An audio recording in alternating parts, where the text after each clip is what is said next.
ईश्वर ने हमारे विश्वास के कारण हमें धार्मिक माना। हम अपने प्रभु ईसा मसीह द्वारा ईश्वर से मेल बनाए रखें। मसीह ने हमारे लिए उस अनुग्रह का द्वार खोला है जो हमें प्राप्त हो गया है। हम इस बात पर गौरव करें कि हमें ईश्वर की महिमा के भागी बनने की आशा है। इतना ही नहीं, हम दुख तकलीफ पर भी गौरव करें, क्योंकि हम जानते हैं कि दुख तकलीफ से धैर्य, धैर्य से दृढ़ता और दृढ़ता से आशा उत्पन्न होती है। आशा व्यर्थ नहीं होती, क्योंकि ईश्वर ने हमें पवित्र आत्मा प्रदान किया है और उसके द्वारा ही ईश्वर का प्रेम हमारे हृदयों में उमड़ पड़ा है। हम निसहाय ही थे जब मसीह निर्धारित समय पर विधर्मियों के लिए मर गए। धार्मिक मनुष्य के लिए शायद ही कोई अपने प्राण अर्पित करे, फिर भी हो सकता है कि भले मनुष्य के लिए कोई मरने को तैयार हो जाए, किंतु हम पापी ही थे जब मसीह हमारे लिए मर गए थे। इससे ईश्वर ने हमारे प्रति अपने प्रेम का प्रमाण दिया है। जब हम मसीह के रक्त के कारण धार्मिक माने गए, तो हम निश्चय ही मसीह द्वारा ईश्वर के दंड से बच जाएंगे। हम शत्रु ही थे जब ईश्वर के साथ हमारा मेल उसके पुत्र की मृत्यु द्वारा हो गया था, और उसके साथ मेल हो जाने के बाद उसके पुत्र के जीवन द्वारा निश्चय ही हमारा उद्धार हो।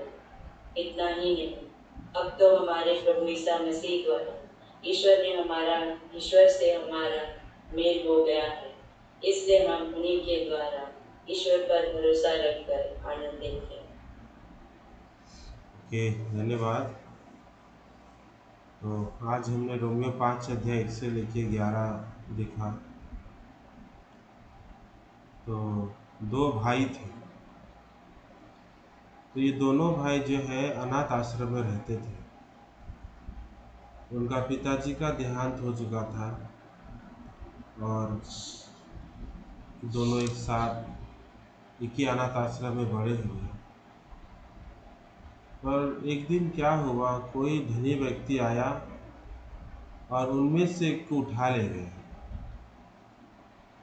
तो इससे क्या हुआ, एक व्यक्ति उसी अनाथ आश्रम में रह गया और दूसरा उसको कोई उठा ले गया। तो जो जिसको उठा ले गए वो बहुत धनी थे।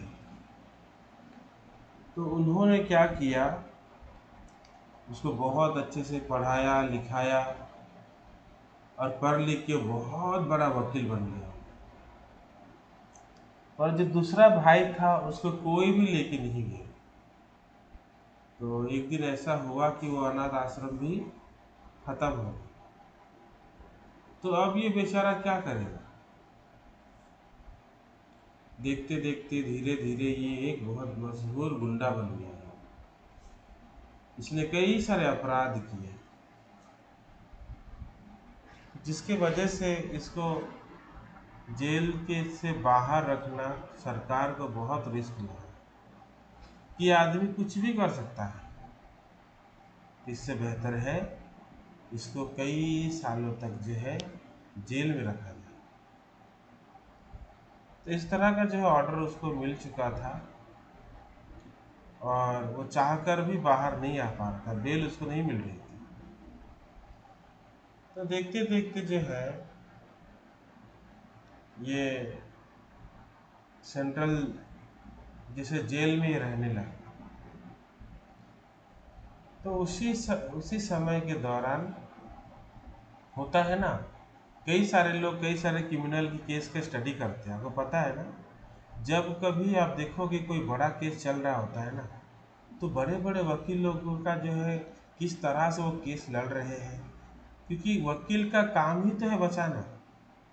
तो एक अपराधी को बचाने के लिए किस तरह से वो दाव पेच खेलते हैं ना, वो देखने के लिए सब लोग रेडी रहते हैं। क्योंकि बड़ा वकील जो है वो इस बार ये करेगा। तो वैसे ही क्रिमिनल का केस स्टडी करते करते करते तो इसको अचानक से इस व्यक्ति का ये वकालत जो करता है उसको एक जन को फोटो दिखाई दिया। तो वो उसके बारे में जानना चाहा कि इसका कोई नहीं था, ये अनाथ आश्रम में बड़ा हुआ। फिर जब अनाथ आश्रम ख़त्म हो गया तब ये रास्ते में आ गया। रास्ते में आने के बाद धीरे धीरे ये चोरी, ये वो ड्रग्स का धंधा, ये धंधा वो धंधा करने लगा। और कईयों का बर्बाद हो जाने का वजह ये बना, ये कईयों को उसने लूटा। तो इसका मन हुआ कि जाके मैं उससे मिल के आऊँ। और जब वो उसको मिलने को गया तो देखते ही उसको पहचान लिया कि ये कोई और नहीं, ये तो मेरा भाई है। तो जब भाई को देखा तो इसकी आंख में आंसू आ गए। तब ये सोचने लगा, आज मैं इतने शानदार महल में रह रहा हूँ, मेरे पास कोई भी कमी नहीं है, मैं इतने अच्छे से अपनी ज़िंदगी को जिया, किसी चीज़ की मेरे मन में आशा नहीं रहा। पर मेरा भाई देखो, मैं जब से अलग हो गया मैं उसके बारे में एक बार भी नहीं सोचा। पर मेरा भाई इतना तकलीफ से जी रहा था। तो जैसे जैसे वो उससे बात करता तो वो बताने लगता, ऐसा है ऐसा है ऐसा है। तो इसका भाई जब घर में गया, जब वकील था, तो उसे उसको रात में नींद भी नहीं आ रही थी कि जो भी हो वो उसका तो अपना भाई है ना, ये जुड़वा भाई है। हालांकि क्रिमिनल है तो दाढ़ी मूछ रख के अलग दिख रहा था, वो तो है उसका भाई ना। तो अभी करे तो क्या करे। तो इसने बहुत सोचा, बहुत सोचा, बहुत सोचा। बहुत सोचने के बाद इसने क्या निर्णय किया, हाँ मेरा भाई अच्छे से अभी तक जिया नहीं है, तो अब क्यों ना मैं उसकी जगह में जेल में रह जाऊं और ये मेरी जगह मेरे घर में रह जाए। भला कौन पहचानेगा कि हम तो दोनों भाई हैं। तो ये लंबे समय तक वो उससे नहीं मिला। ठीक उसी प्रकार से जैसे उसका भाई दिख रहा था, वैसा ही इसने भी अपने दाढ़ी मूछ बनवा ली और बना करके उससे मिलने को गया। और जब मिलने को गया तो वो भी देख के हैरान था इसको। तो ये बोला, मैं तेरा भाई हूँ रे, देख मैं तुझे भूल गया था, पर तेरी ये तकलीफ देख के मुझे बहुत तरस आया। तो मैं चाहता हूँ कि तू अभी जो है अपनी ज़िंदगी जी। देख तेरे लिए कोई भी कमी नहीं है, मेरे पास इतना पैसा है, वो पैसा का इंटरेस्ट खा करके तू ख़त्म नहीं कर सकता। तो भाई जा, तू अच्छे से जीना, अब मेरा चिंता मत करना। तो वो उसके कपड़े को बदल करके उसका वकील का कपड़ा पहना दिया और वो बाहर गया। बाहर जा करके वो अपने भाई के कार में बैठ करके घर चला गया। और घर जाकर देखता है कितना शानदार महल है, खाने पीने के लिए कोई कमी नहीं है, नौकर है चाकर है। तो अब इसका मन कैसा होगा, क्या ये फिर से चोरी करने जाएगा, क्या ये फिर से किसी को छीनने के लिए जाएगा? क्या ये कर सकता है? नहीं कर सकता। क्यों? क्योंकि जब ये अपने भाई को सोच रहा है, एक्चुअली मैं जेल में रहने वाला व्यक्ति हूँ, पर आज मेरे भाई की वजह से आज मैं इतना बेहतर जिंदगी जी रहा हूँ। तो उसका मन पूरा पूरी धन्यवादी हो गया। वो इतना इतना वो अनुग्रह से भरा हुआ था उसका मन कि उसकी आंख में भी आंसू आ गए कि मैंने क्या किया है। मैंने तो गुंडागर्दी की है, मैंने चोरी की है, मैंने लोगों को छीना है, मैंने बलात्कार किया है, मैंने कई लोगों को मारने का कोशिश भी किया है, यहाँ तक कि मेरे हाथ से कई सारे क्राइम भी हो चुके हैं, हत्याएं भी हो चुके हैं। परंतु मेरे जैसा इंसान इतना सुख से कैसे जी सकता है, किसकी वजह से जी सकता है? मेरे भाई के वजह से। हाँ, साहब जी ने वकालत छोड़ दी है, अब वो वकालत नहीं करते, अब उनका जो है वो बहुत जल्द ही रिटायर लेना चाह रहे हैं। तो वकील थोड़ी ना है जो वकालत करेगा, वो दिन रात जो है घर में रहता, इधर उधर घूमता, अपने भाई को याद करता, और कभी मौका मिलता तो भाई का बैच लगा कर उससे मिलने भी चला जाता। तो जब भी उससे मिलता वो सच में रोते रहता वो कि तू कैसे ऐसा कर सकता है।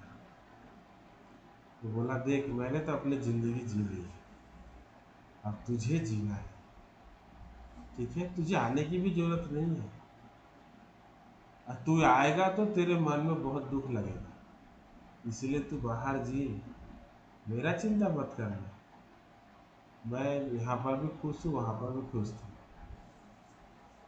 तो अब इस व्यक्ति के मन में क्या आएगा, दिन रात तो भाई की प्रशंसा करेगा, वो क्राइम नहीं करेगा, वो हत्या नहीं करेगा, वो चोरी नहीं करेगा। क्यों नहीं करेगा? एक्चुअली उसका स्वभाव ही ऐसा ही है। पर जो प्यार उसने पाया है ना उसके भाई से, वो प्यार ही है ना जो उसको पूरा बदल करके रख दिया। क्योंकि मैं जो आज यहाँ पर हूँ उसके पीछे किसी ने बहुत बड़ा सेक्रीफाइस किया है। तो ठीक उसी प्रकार से हम लोग भी ठीक उस अपराधी व्यक्ति की तरह है जो स्वर्ग के लायक ही नहीं है, जो नरक जाने वाला था, परंतु यीशु मसीह हमसे प्रेम की। और जानते हैं वो क्या कहते हैं बाइबल में कि तू अपने पड़ोसी की अपने समान प्रेम कर। तो अगर आप देखोगे ना यूहन्ना 15:13 में क्या लिखा है, यूहन्ना 15:13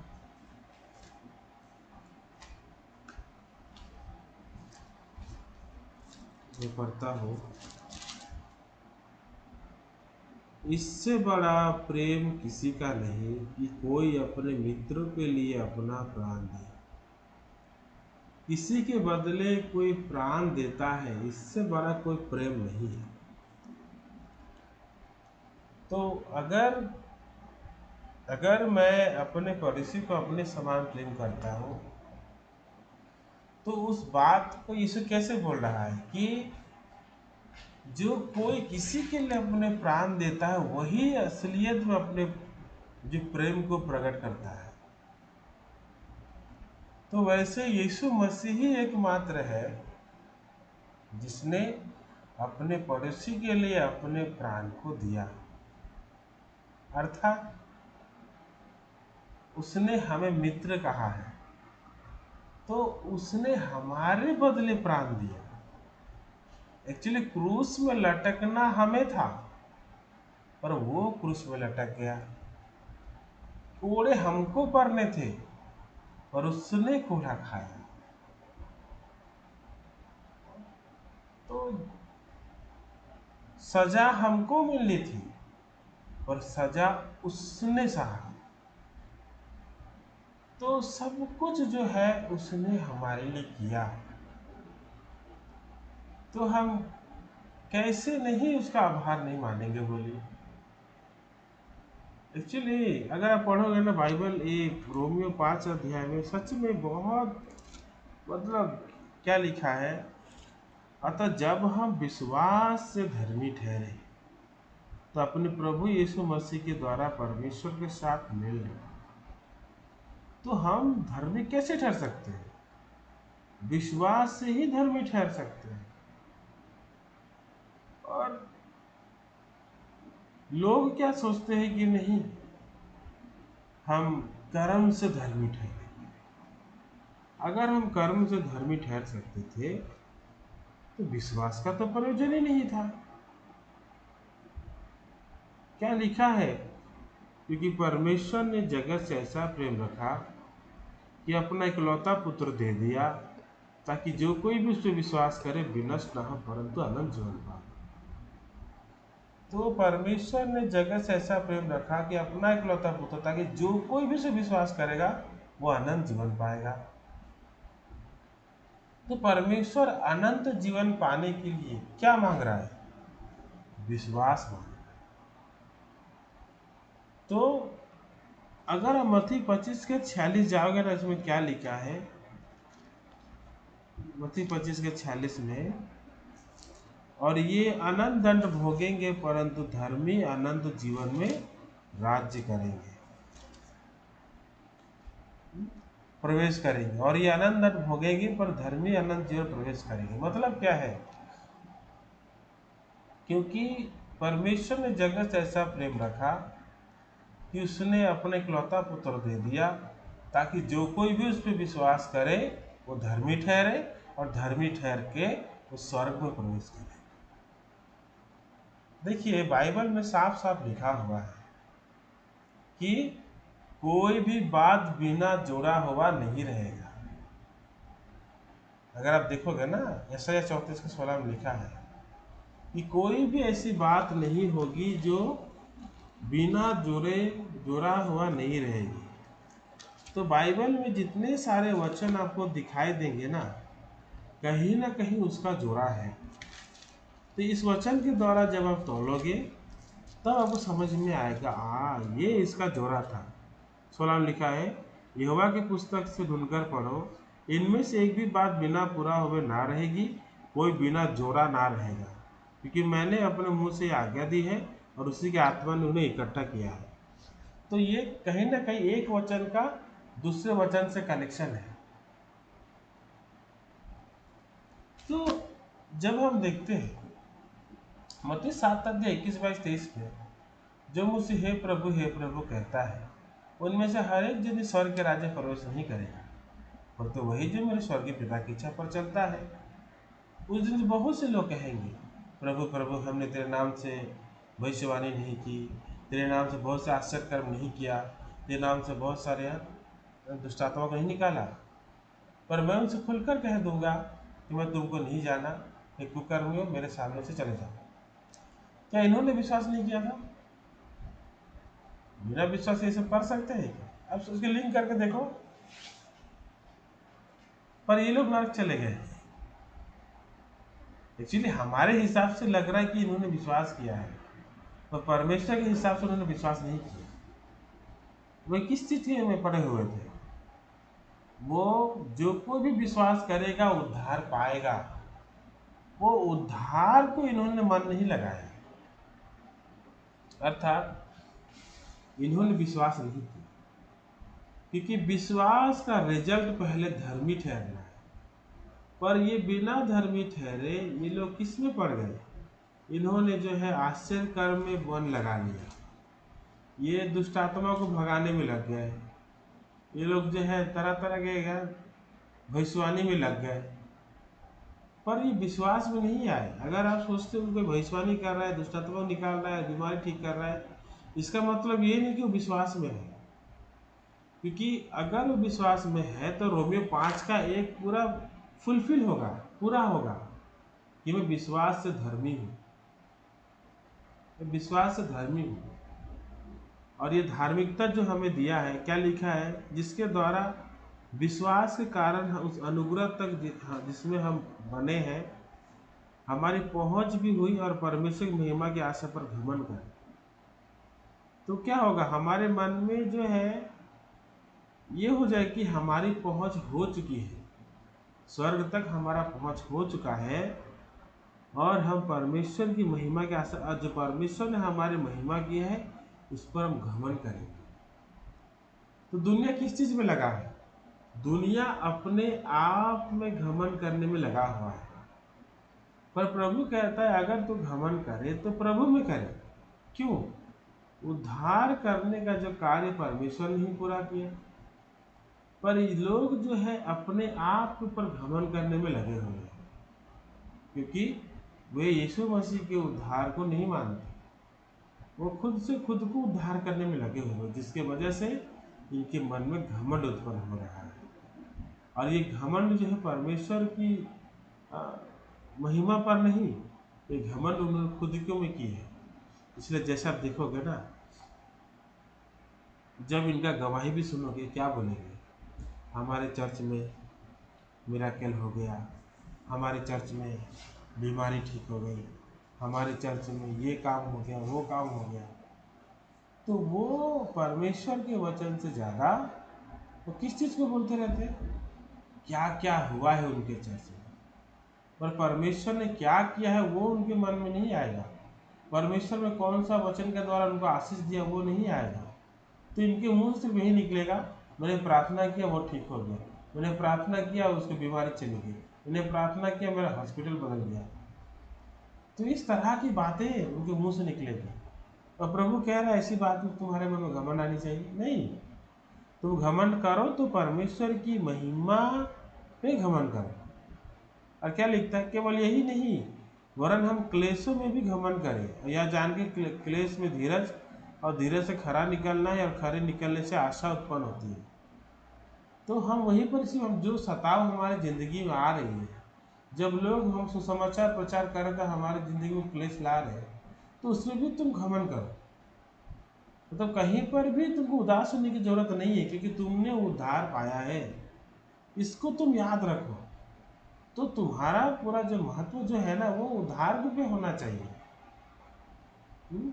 बाकी सब चीज़ों में नहीं। और क्या लिखा है, और आशा से लज्जा नहीं होती, क्योंकि पवित्र आत्मा जो हमें दिया गया है उसके द्वारा परमेश्वर का प्रेम हमारे मन में डाला गया है। तो पवित्र आत्मा जो हमें दिया गया है, तो पवित्र आत्मा कब दिया गया है, जब हमने विश्वास किया, यीशु के बलिदान पे विश्वास किया कि वो हमारे अपराधों के लिए पकड़वाया गया और हमारे धर्मी ठहराने के लिए जिलाया भी गया।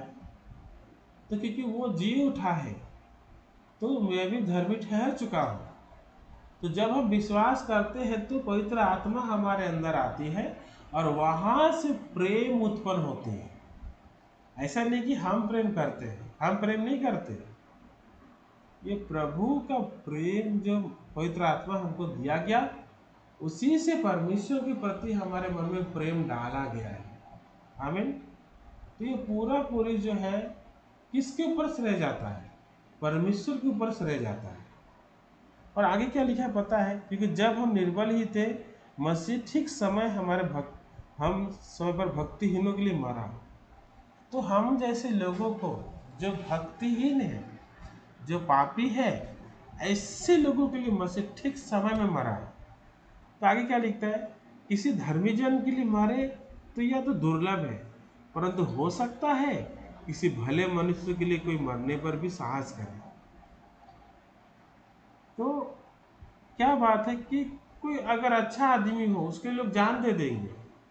सोच के देखो, अगर कोई अच्छा लीडर खड़ा होता है तो लोग उसको बचाने के लिए खुद सामने खड़ा हो जाते हैं, मारो मुझे, गोली खा लेते हैं। पर जो एकदम फालतू इंसान, जिसको दुनिया में कैसे मर जाना चाहिए, ऐसे इंसान को, ऐसे रिजेक्टेड मतलब भक्तिहीन एकदम फुलटू पापी आदमी के लिए कोई मरने का भी साहस करे, ये बहुत बड़ी बात है कि नहीं। तो भक्तिहीन के लिए कोई नहीं मरेगा, जो अच्छे लोग उनके लिए लोग मरेंगे। पर परमेश्वर का प्यार देखो, परमेश्वर का प्यार देखो कि वो हमारे जैसे भक्तिहीन के लिए मरा। उस भाई का प्रेम देखो, जो जो उसका भाई क्रिमिनल है उसके लिए वो जेल में चला गया। तो ठीक उसी प्रकार से यीशु मसीह भी जो है ना, क्या बोलता है 8, परंतु परमेश्वर हम पर अपने प्रेम की भलाई इस रीति से प्रकट करता है कि जब हम पापी ही थे तभी मसीह हमारे लिए मरा। तो देखो परमेश्वर का प्रेम इतना बड़ा है कि हमारे जैसे फालतू इंसान के, हमारे जैसे बेकार इंसान के लिए, हमारे जैसे तुच्छ इंसान के लिए वो क्रूस पे मरा। उसका प्रेम देखो कितना बड़ा है तुम्हारे लिए, कि वो तुमसे इतना प्यार करता है कि तुम्हारे जैसे अश्लील, व्यभिचारी, चोर, उचक्का, हत्यारा, झूठा, मक्कार, ऐसे इंसान के लिए वो क्रूस पे मरा। सोचो कितना बड़ा महान बात है ये।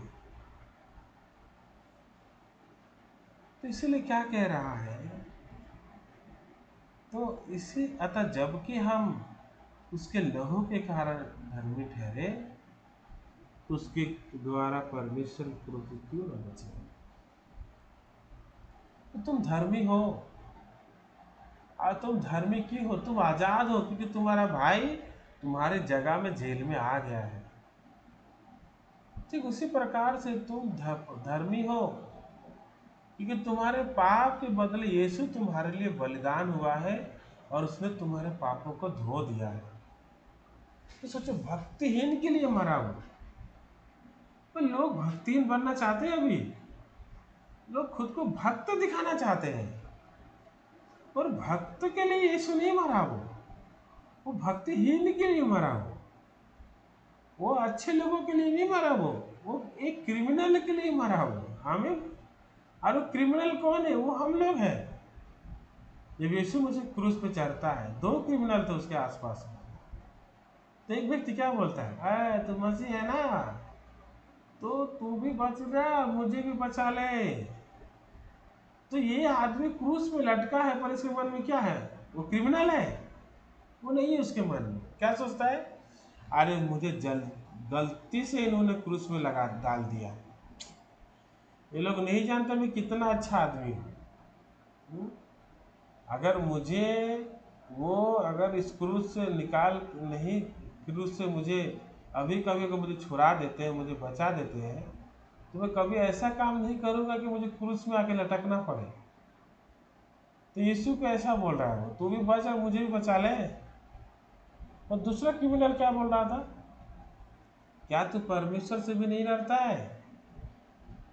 हम तो हमारे न्याय के अनुसार दंड पा रहे हैं, मतलब हम लोग इसी के लायक हैं। देखो, परमेश्वर ने हमें क्रूस पे लटकने दिया, मतलब हम लोग श्रापित लोग ही हैं, हम नरक जाने वाले ही लोग हैं। तुझे परमेश्वर से भी डर नहीं लगता क्या? तो क्रूस में लटक के भी क्या बोल रहा है इसको? तो इसको देखो, इसने कोई अपराध नहीं किया। तो जब वो देखा यीशु मसीह को, तो लोग क्या कर रहे थे? आप बचाओ अभी खुद को मसीह बोल रहा था, बचाओ, खुद को बचाओ। तो जो लोग यीशु मसीह का मजाक उड़ा रहे थे ना, उसी को सुन सुन के ये व्यक्ति उद्धार पा गया। ये उसके मन में विश्वास आया, हाँ मैं तो बचपन में सुना था, वो भेड़ के समान बंद होने के लिए जाएगा और अपना मुंह भी नहीं खोलेगा, और उसके ज्ञान से वो बहुत लोगों को धर्मी ठहराएगा। इसीलिए बोला, यीशु जब तू आएगा अपने राज्य में, मुझे जरूर याद करना। तो उसने क्या किया? अपने पूरे जो है, अपना पूरा जो है उद्धार का भार यीशु मसीह के ऊपर दे दिया, क्योंकि वो ऑलरेडी क्रूस में लटका है। शायद एक दिन भी अच्छा से जिया होगा कि नहीं, उसकी कोई गारंटी नहीं है। अगर अच्छा से जीता तो क्या वो क्रूस में होता? कदापि नहीं। तो वो उसके मन में न्याय आया, और जो न्याय आता है मन में, वो इम्पोर्टेंट है। पर प्रॉब्लम क्या है, अभी शैतान ने इस तरीके से मनुष्य के मन को अंधकार कर दिया है ना, उसके मन में न्याय नहीं आता है, जिसकी वजह से वो प्रयास कर रहे होते हैं, अपने आप से जो है वो जीने की कोशिश कर रहे होते हैं। अगर न्याय अगर उनके मन में आ गया ना, मैं सच में एक पापी इंसान हूँ, मैं खुद को उद्धार के लिए कुछ नहीं कर सकता, मैं नरक जाने वाला ही आदमी हूँ, मुझे एकमात्र कोई बचा सकता है, वो परमेश्वर बचा सकता है। अगर ऐसा उनके मन में न्याय आएगा ना, वो भी इस व्यक्ति की तरह, जैसे ये आदमी उद्धार मिल गया, उनको भी उद्धार मिल जाएगा। पर इनके मन में न्याय नहीं आता है, मतलब ये विश्वास ही नहीं करते। ये हालांकि शरीर को बार बार धोखा दे रहा है, तो बार बार पाप में गिर रहे, परंतु इनके मन में भय नहीं है, डर नहीं है, कि इनके मन में न्याय नहीं आता। परमेश्वर का वचन इनको मजाक लगता है। एक्चुअली प्रभु का वचन को मजाक लगता है। इसलिए जब आप इनको प्रचार करो ना तुम पवित्र हो, तो लोग क्या बोलेंगे पता है? सिस्टर तो हमको पवित्र बोलती है, सिस्टर बोलती है हम पवित्र हैं। वो यही नहीं बोलेंगे कि हाँ मैंने उस सिस्टर के द्वारा वचन को सुना, मैंने उस ब्रदर के द्वारा वचन को सुना, और सुनने के बाद मुझे वचन ने बोला और वचन ने साफ करके कह दिया कि यीशु मसीह के देह के एक ही बार बलिदान चढ़ाए जाने के द्वारा मैं पवित्र किया गया हूँ।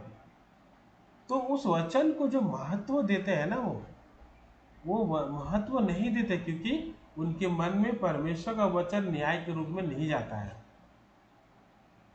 कि जैसे अभी पकड़ लीजिए एक राजा जो बोला, अगर राजा बोलता है महावीर को क्या करो, उसको गला काट के उसका सर को पेड़ में लटका दो और उसको बॉडी को कुत्ते में खिला दो, तो सुनने के साथ मेरे माइंड में क्या आएगा?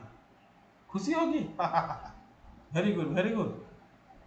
सुनते ही मेरा आत्मा ना गायब हो जाएगा मुझसे, सेंस में खो बैठूंगा। क्यों सेंस खो बैठूंगा? क्योंकि अब मैं खत्म, राजा ने बोल दिया है, अब कोई मुझे बचा नहीं सकता।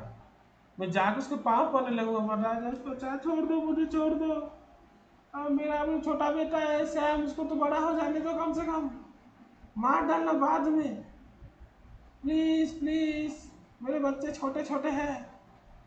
तो न्याय आएगा ना, राजा जब बोलेगा तो। राजा बोल दिया मतलब वो पूरा होना ही है, कोई भी बचा नहीं सकता मुझे, एकमात्र सिवाय उसके। और देखो कितना हैरान की बात है, रोमियो 3:23 लोग पढ़ते हैं, इसलिए कि सबने पाप किया, परमेश्वर की महिमा से रहित है। उनके मन में कोई डर नहीं आता है। वो उल्टा ये वचन हर रविवार को पढ़ेंगे, हर जगह पढ़ेंगे और खुशी के साथ नाचेंगे, गीत गा गा के, ताली बजा बजा के नाचेंगे, गाना गाएंगे, यीशु के नाम से छुटकारा छुटकारा, यीशु के नाम से शांति शांति, गाएंगे ये।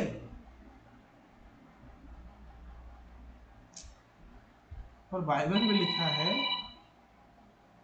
कि इसलिए कि सबने पाप किया, परमेश्वर की महिमा से रहित है। तो इनके मन में क्या आना चाहिए?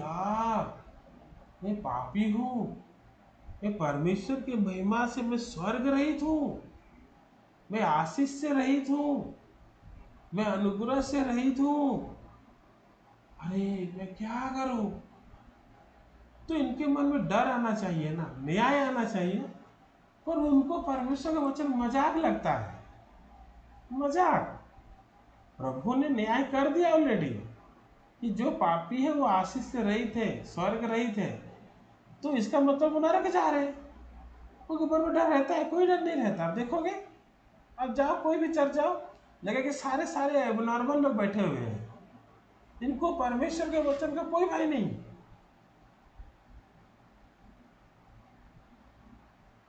इसी वजह से जो है आज इंसान को परमेश्वर क्यों इतना उनके प्रति क्रोध उसका रह रहा है?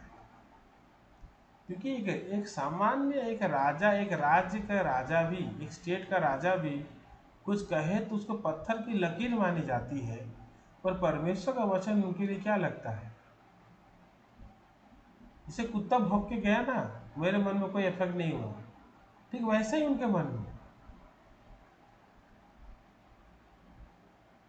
तो इसीलिए बहुत दुख की बात है कि लोग परमेश्वर के वादे पे विश्वास नहीं करते, इसीलिए वो धर्मी नहीं ठहरते। हमें वो पापी इसीलिए है क्योंकि वो, बाइबल कहती है यूहन्ना 16:9 में, वो पाप और पाप के विषय में, क्योंकि वो मुझ पे विश्वास नहीं करते। तो आज जो लोग पापी बोल रहे हैं ना, कोई भी क्यों ना हो, चाहे वो पास्टर हो, चाहे वो एल्डर हो, चाहे वो डेकन हो, चाहे वो यूथ का लीडर हो, चाहे वो संडे स्कूल टीचर हो, चाहे वो बहुत बड़ा दानी क्यों ना हो, चाहे वो जितना भी बड़ा चर्च को बड़ा ऑफरिंग क्यों ना करता हो, ये सारे के सारे कहाँ जाएंगे? ये नरक जाएंगे। क्यों जाएंगे? क्योंकि ये पापी है। ये पापी है मतलब ये यीशु मसीह पे विश्वास नहीं करते। डू नॉट मिसअंडरस्टैंड कि एक आदमी सफ़ेद कपड़ा पहन करके या फिर कुछ अलग तरह का ड्रेस लगा के खड़ा हो गया मतलब ये हो गया, ये आदमी एकदम यीशु मसीह का विश्वासी हो गया। इस गलत फहमी मत रहना। मेरा दोस्त लोग भी अभी सफ़ेद कपड़ा पहन के घूम रहा है, वो परमेश्वर के लोग नहीं, वो जीता जागता प्रेत है। लोग जीता जागता ये इविल डेविल है, डेविल। क्यों? क्योंकि ये खुद भी तो पापी है और दूसरों को भी पापी बना रहे हैं। खुद भी यीशु को विश्वास नहीं करते और दूसरों को भी विश्वास करने नहीं दे रहे हैं। पर इनके चेहरे देखो, कितने बड़े बड़े डींगे मारते हैं ये लोग, जैसे स्वर्ग से घूम के चले आए। पर बाइबल क्या कह रहा है? अगर ये खुद को पापी बता रहे हैं तो ये मुझे विश्वास नहीं करते। तो सवाल ये बनता है कि क्या यीशु मसीह इनके लिए काम नहीं किया? क्या इनके लिए काम किया है, पर इन्होंने साफ उसका इनकार कर दिया, क्योंकि इनके पास एक जगत के राजा से भी तुच्छ ये परमेश्वर के वचन को मानते हैं। इसीलिए यीशु मसीह बोला वो पापी किस लिए है? कि मुझ में विश्वास नहीं करते। अगर विश्वास करते तो ठीक नोवा के टाइम में क्या था? क्या बोला था नोवा? तो जहाज बना ले, जो भी जहाज के अंदर आएगा वो बच जाएगा। तो जहाज के अंदर में जाना ही सल्वेशन था।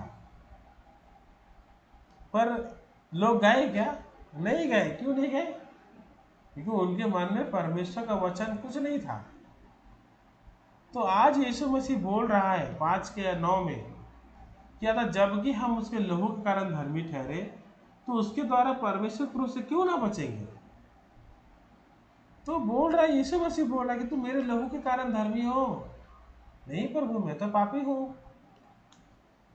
तो ये आदमी क्या ये स्वर्ग जाएगा? ये आदमी 100% नरक जाएगा। क्यों? क्योंकि उसने उसके लहू को तुच्छ जाना।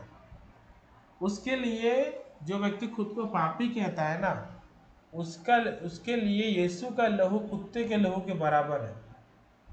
समझ में आया? वो यीशु के लहू को महत्व नहीं देता। अगर यीशु के लहू महत्व देता तो क्या बोलता? हाँ मैं सच में भक्तिहीन आदमी हूँ, हम सच में झूठे मकार लोग हैं, परंतु परमेश्वर का प्यार देखो, हमारे जैसे लोगों के लिए वो क्रूस पे मर करके हमें बचा दिया है। तो भाइयों बहनों, हम पापी नहीं, हम धर्मी है।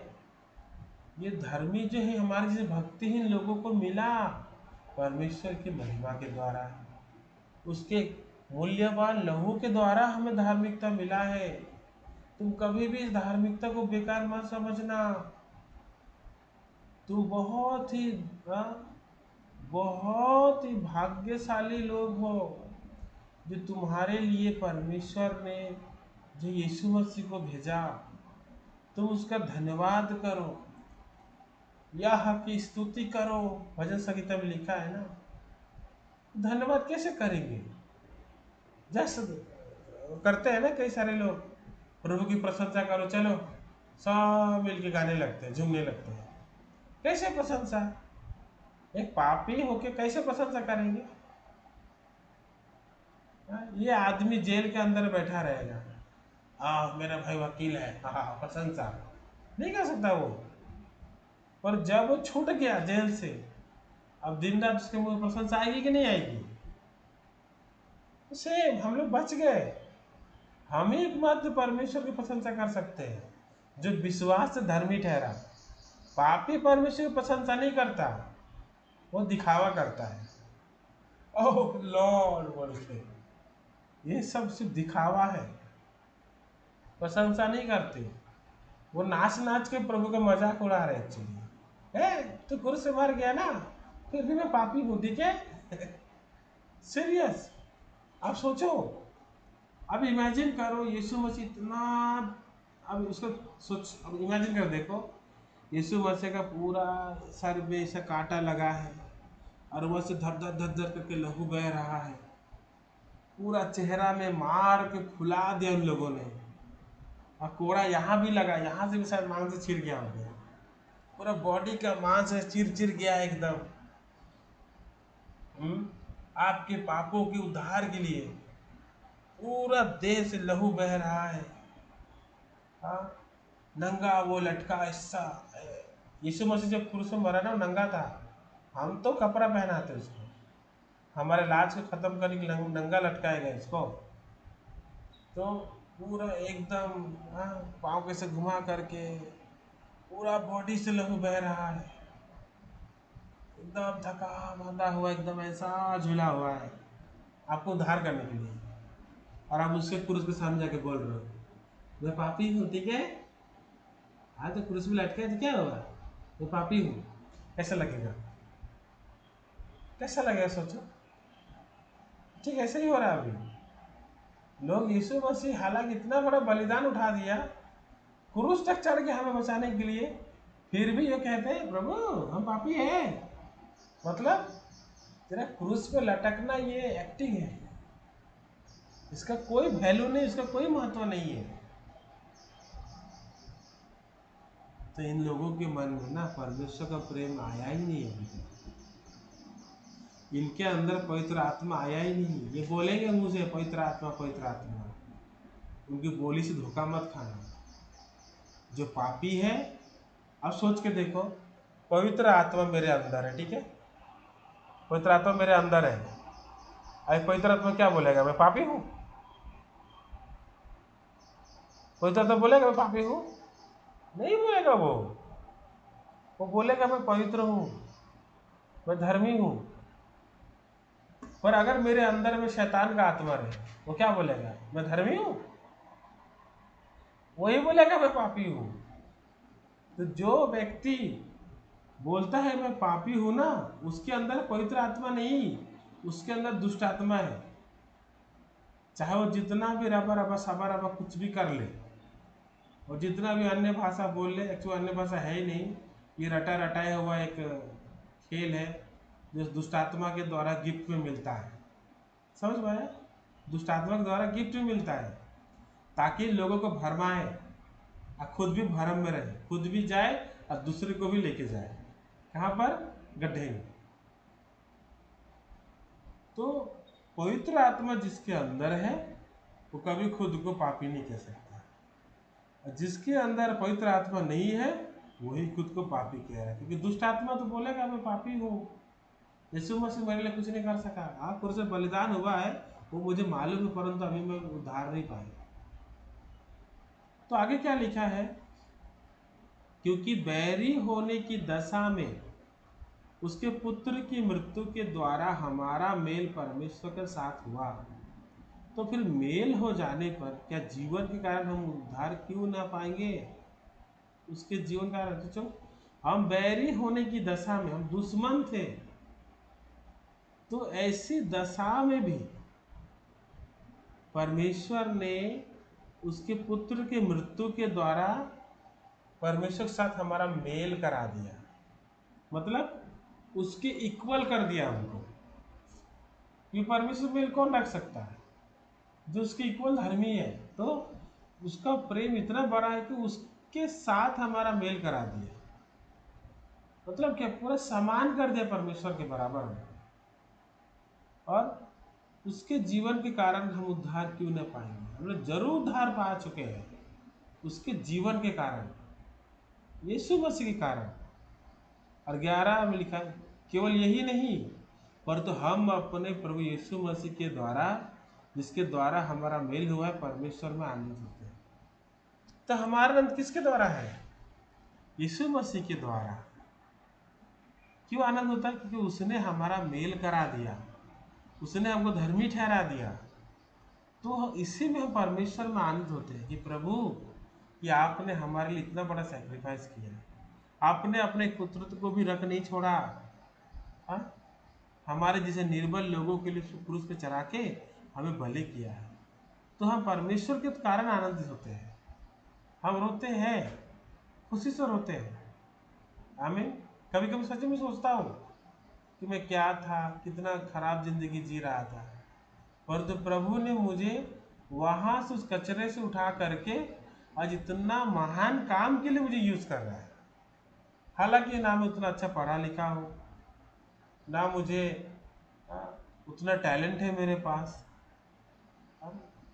ना मैं इंजीनियर हूँ, डॉक्टर हूँ, पर मेरे जैसे तुच्छ इंसान को परमेश्वर इस्तेमाल कर रहा है, तो ऑटोमेटिकली मेरा मन धन्यवादित हो जाता है।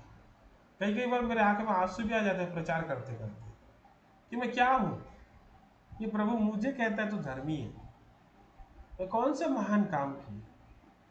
तो उसका प्रेम हमारे मन में डाला गया है, हमें, तो उसका पवित्र आत्मा बिना हम कभी उसको प्रेम नहीं कर सकते। तो सच में जिसके पास उसका आत्मा है वही उद्धार पाया है, और वही कह सकता है मैं पवित्र में धर्मी हूँ। क्यों? वो ये आत्मा ही कहेगा तो उसके लहू कारण धर्मी ठहरा है। और जो खुद को पापी बोल रहा है ना, वो परमेश्वर के साथ उसका कोई मेल नहीं है, वो शैतान के साथ दोस्ती कर चुका है। तो मैं आशा करता हूँ कि आप भी परमेश्वर के द्वारा साथ मेल रखो। कैसे? यीशु मसीह के द्वारा। जब आपका मेल यीशु मसीह के द्वारा रहेगा, जब आपके मन में यीशु मसीह के प्रति विश्वास रहेगा कि वो उसने मुझे धर्मी कर दिया, मैं पापी नहीं हूँ, मैं धर्मी हूँ, मेरे अंदर उसका आत्मा दिया गया है, तो पवित्र आत्मा मेरे अंदर है, और मेरे अंदर जो पवित्र आत्मा है वो पवित्र इसलिए मैं पवित्र हूँ, वो धर्मी इसलिए मैं धर्मी, तब पवित्र आत्मा आपको अगुवाई करेंगे।